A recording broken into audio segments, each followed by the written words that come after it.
Welcome to the Emotional Eating Unwrapped podcast. I'm your host, Alana Kessler, an emotional eating and weight loss coach for women looking to fall in love with eating, create healthy attachments with food, and lose weight sustainably. Hello and welcome to another new episode of Emotional Eating Unwrapped. I'm your host, Alana Kessler, and I am excited about today's episode because I really relate to it. We are going to talk about when success and happiness actually triggers old patterns and why food and body struggles often flare up once you finally have what you always wanted, once you finally look the way you always wanted or find love and feel like you belong, right? Like, have you ever noticed how sometimes when things finally start going well, right? When you get the promotion, when you meet the person, you meet your partner, or you feel genuinely at peace, all of a sudden the food chaos, the food chatter, it starts to sneak back in, right? You start thinking about food again. You notice old body insecurities resurfacing. You catch yourself, grazing in the kitchen or micromanaging your meals like you did, maybe a year ago, or you feel like you thought you had perhaps moved past some of these behaviors. And you think to yourself, what is wrong with me? Why now when everything is finally good? And I want to normalize this for you because not only have I experienced this, but so many of my clients, because their lives are actually great, right? And once they step into that, it's something that a lot of them face. And so if you're listening to this today, I want you to know that success and safety, right? Having what you want often trigger the very patterns that we thought we'd already outgrown. And it's not because you are a self-sabotager, but it's because the nervous system is trying to reconcile a new identity, a new level of safety that it's never known before. It hasn't yet kind of officially installed as its new operating system. So in today's episode, I want to unpack why that happens and how food and body struggles are often just old survival patterns reawakening when love, visibility, or belonging, right? Feeling like we finally belong and fit in, which is such an important thing for humanity and for our humanness, right? Why this happens when those things finally do arrive in our life. And so for most women, and I've seen this so much over my years, and even with myself still in some areas, it doesn't happen so much with food, but I do notice this to happen sometimes where for most women, the hardest part isn't chaos, it's calm. And I feel like really let that sink in. For most people, and I say women, but I think it's really people, it's like men, women, everybody.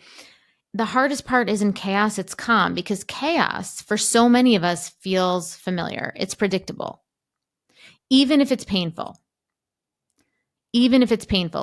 And when things finally become safe, when they finally become secure, when a secure love or success enters into the picture, the nervous system doesn't recognize it, right? It doesn't recognize it, doesn't have a pattern yet for it. And so for many of us, even though you might expect that this would feel peaceful, it feels threatening. And normally this doesn't come immediately, because when we first get the love and the success, there's a dopamine rush. So we're in like the addict, the new relationship energy of it all. And so it's usually like a couple weeks to a few months later that it starts happening, where this can start to come up. And this is because after a while, the body, right? If you've read the book, The Body Keeps a Score, the body remembers a time when being seen, having success, or being loved wasn't safe, or where there were limiting beliefs around that, right? Or when closeness came with conditions, or when good moments were followed by disappointment, loss, betrayal. So even though the conscious mind says, I'm so happy now, the subconscious mind is whispering, don't relax, don't trust this. And so the food, whether it's actual overeating or just obsession over food, right? Like the food noise and the food chatter, becomes the buffer, right? It becomes the thing that helps you manage the vulnerability of feeling safe. Because actually, landing in safety is really vulnerable. I think it's really important to understand that trusting that you're safe is such a vulnerable place to be. To let your guard down, it's really hard. So I want to normalize that.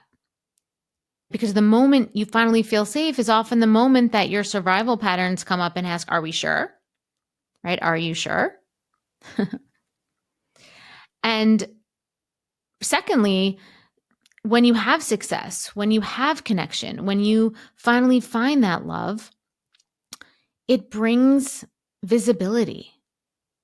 It brings a new kind of attention. And for a lot of people, that visibility can feel like exposure. And there's a very subtle difference between visibility and feeling exposed. And there's a flavor of safety. Visibility can feel great and nice, or it could feel exposed. And exposed has a feeling tone of danger in it. So I want you to reflect on yourself and really see if you can parse out that within yourself, right? If that's happening for you. Because oftentimes when you finally get what you're craving and you might have this unconscious feeling inside of you of being exposed. So when you finally get what you wanted, which, whether that's love, whether that's admiration, appreciation, belonging, suddenly your mind starts scanning for the next shoe to drop, right? The other shoe to drop. And you start thinking, what if they stop loving me if I gain my weight back? What if I can't maintain the success? What if I'm too much? Right? What if I'm too much for people? And so food and control over food, or, abusing food, whatever your behavior with food is, becomes the control valve and the control mechanism to manage the anxiety of potential loss of safety, loss of belonging, loss of love, loss of admiration, validation. I remember one woman who I was working with, she told me, when I fell in love, I started restricting again. Not because I wanted to lose weight. It had nothing to do with it. It was because I was terrified of losing him, right? I was terrified that he was going to leave me, right? This person didn't have weight to lose. And this behavior with food had nothing to do with wanting a result of weight loss. It had to do with, this was her familiar control valve that had nothing to do with a result around weight loss, but had to do with a much deeper fear, a much deeper wound and fear. And so if you're starting to notice if you're starting to notice that this happens with your relationship with food and your body, when things are good in your life, I want you to know that this is not self-sabotage. It's actually a protective mechanism, right? It's your body hyper-focusing, because that's what we do, right? When we are in fight or flight or we're nervous, we hyper-focus.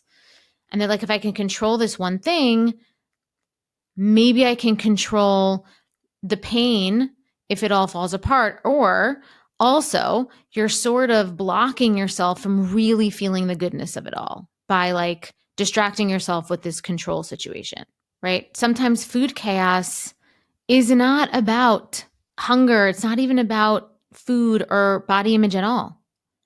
It's just about trying to protect the goodness that you finally have and are excited about having in your life.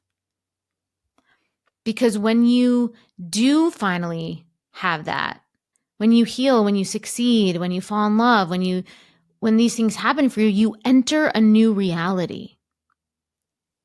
You enter a new reality. You enter a new version of your identity. And what often is happening is that your other identity, the part of you that spent years surviving,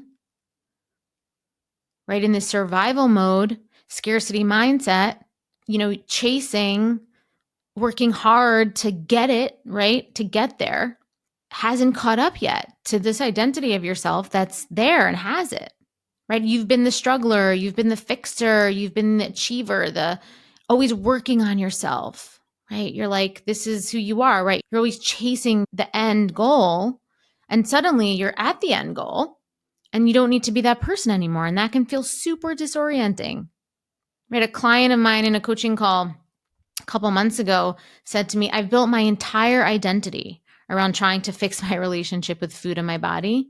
And now that it's better, I actually don't know who I am.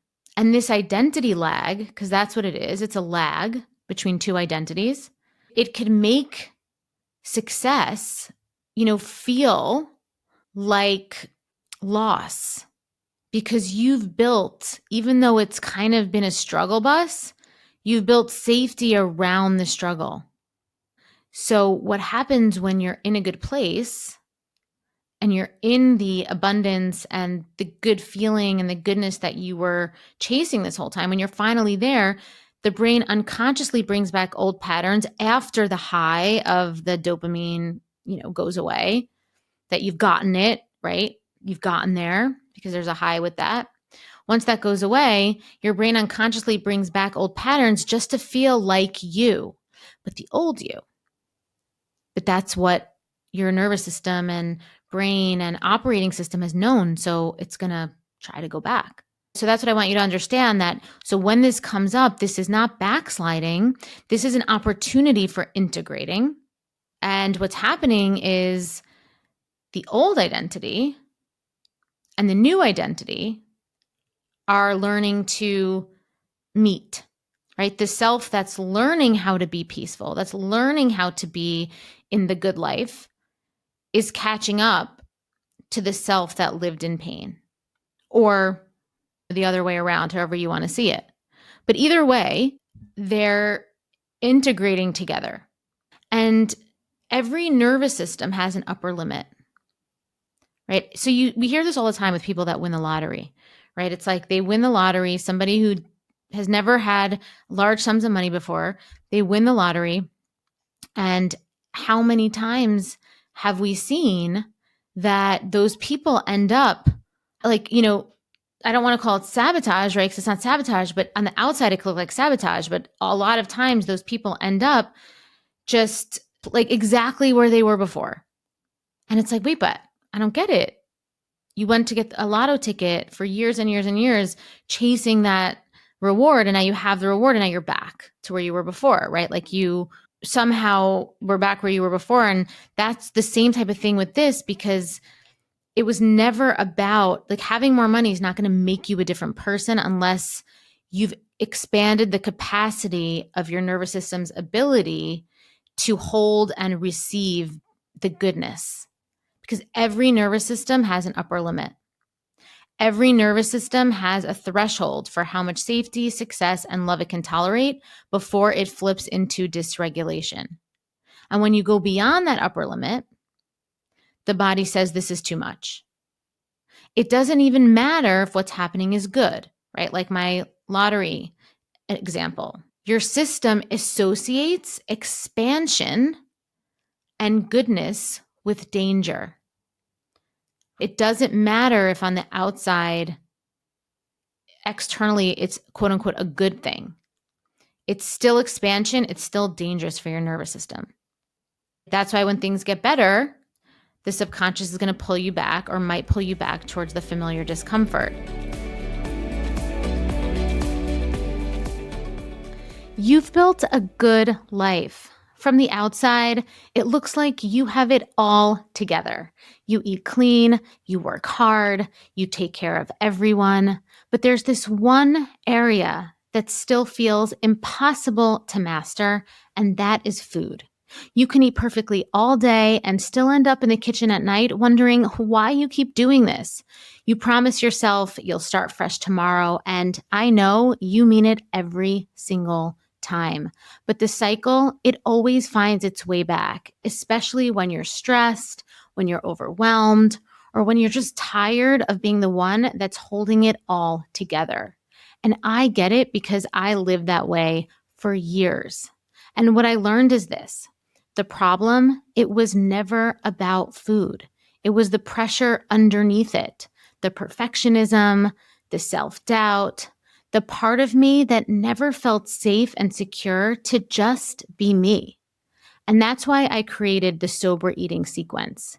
It's a proven 3-phase method that rewires the emotional patterns and the belief systems driving overeating so you can relax, trust yourself around food, and release weight completely naturally, without force and without obsession. Because when your body feels secure, it lets go. The cravings quiet, the self-punishment, it softens, and food, it stops being the thing that you have to fix. This is not another plan. This isn't another rule book.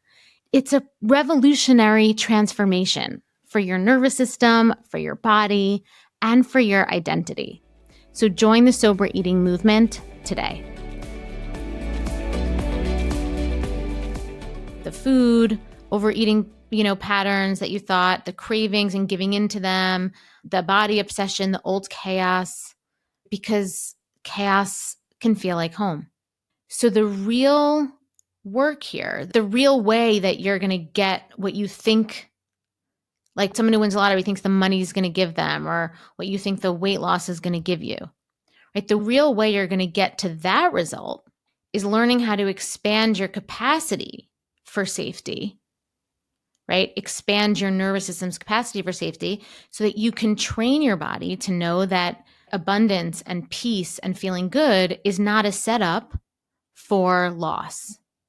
So that looks like grounding yourself when good things happen. It's actually grounding yourself in that. It's taking compliments instead of deflecting them, right? This is a really good training.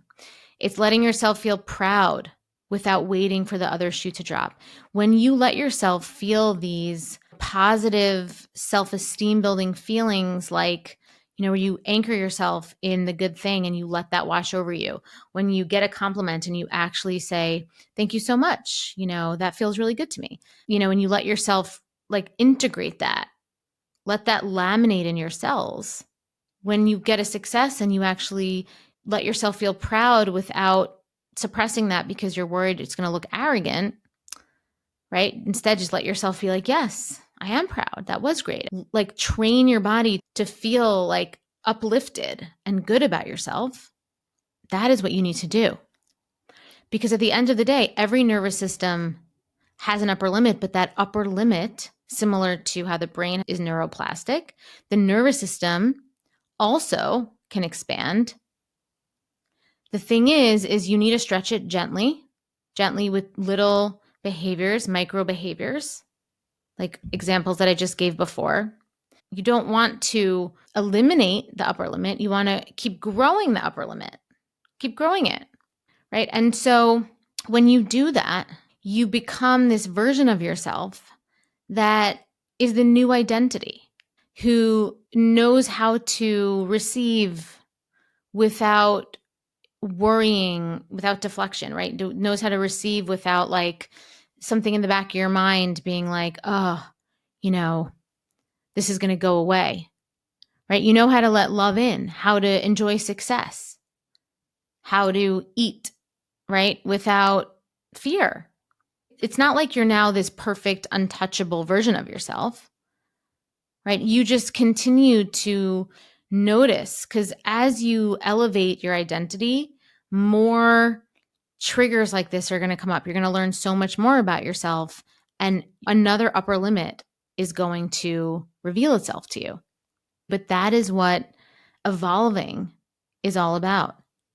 And that's the goal here, right? Because when you're able to focus on this version of yourself, right, and becoming an evolved higher version of yourself, when you do that, the behaviors that we're focusing on a lot, like the emotional overeating and the weight loss and this and that, they go away much easier, right? They do. They go away much easier because you're connected to something else, right? You're connected to this higher, and I keep saying higher version, but this, you're connected to a version of yourself that once you have that connection and you have that safety and security, you don't need these other behaviors as much. And therefore, when you do potentially like overeat too much or put on a couple of pounds and whatever it is, it doesn't have so much of an impact on your sense of identity, and it doesn't take so much focus. Hyper focusing on that stuff usually means that we're in a scarcity mindset. So when you live in a more mindset of abundance and belief that you deserve to live and feel good, that mindset in and of itself actually helps to rewire the behaviors. So here's what I want you to take away from this episode today. Okay. Nothing is wrong with you if food and body struggles all of a sudden start to resurface when life finally gets good, right? You are not sabotaging your success. You're not falling backwards. You're not failing. Nothing is happening. You're just meeting the part of you that has never felt safe in this before. You're meeting the part of you that's never been in this before. Right? It's like a newborn version of you, basically, right? Because success, love, and belonging, having those things, those are a lot of goals for people. And we're really good at chasing goals and achieving goals. But what it does is it challenges your nervous system. And that's something that oftentimes we're not as good at navigating. Right. So the same way the body has to adapt to new strength training, right? So it's like if you want to build physical muscles, you have to continue to raise the weights and you have to continue to stretch the edges. Your emotional body has to adapt to new safety, right? A new threshold of being. So if you find yourself reaching for food in moments where you're like, I'm so happy, I have everything I want. Again, don't see it as regression. See it as an invitation to regulate, to expand the upper limit of your nervous system, and to teach your body that it is safe to receive what it's always wanted and it's not going anywhere. Because here's the most important thing. The goal isn't to learn how to get safety, learn how to get to your goal. It's learning how to organize your beingness, your emotional body to stay in it.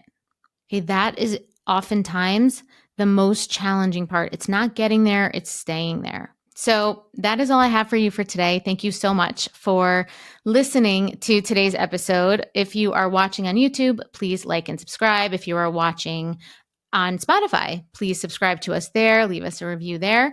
And if you are interested in a free one-on-one session with me, we do a monthly giveaway. At the end of the month, we pick a winner every month. One person who leaves us a review and a rating on Apple will be entered in to win the free one-on-one session with me. You just need to send a screenshot of that to podcast@bewellbyak.com, or you can DM us at bewellbyak on Instagram.